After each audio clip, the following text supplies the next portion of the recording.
প্রতিদিন করার মতো কিছু ছোট ছোট আমলে সালে শিখিয়ে দিবেন।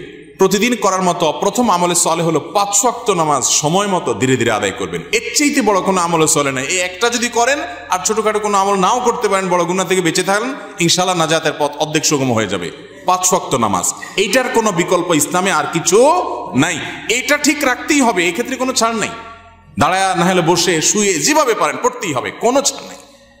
অতএব 1 নম্বর আমল হলো 5 ওয়াক্ত নামাজ পড়বেন। 2 নম্বর হলো সকল বড় বড় মোটা মোটা গুনাহগুলা থেকে বেঁচে থাকবেন। চোখের গুনাহ, হারাম জিনিস দেখা, হারাম জিনিস শোনা, গালমন্দ করা, মানুষের হক মারা, হারাম খাওয়া, এই বড় বড় গুনাহগুলো থেকে বেঁচে থাকবেন। নাম্বার 3, নবী করিম সাল্লাল্লাহু আলাইহি ওয়াসাল্লামের প্রতি বেশি বেশি দুরূদ পাঠ করবেন। আল্লাহুম্মা সাল্লি আলা মুহাম্মাদ ওয়া আলা আলি মুহাম্মাদ, শুধু সাল্লাল্লাহু আলাইহি ওয়াসাল্লাম, দুরূদ ইব্রাহিম যত বেশি পারেন দিনে 10 বার 20 বার পাঠ করবেন।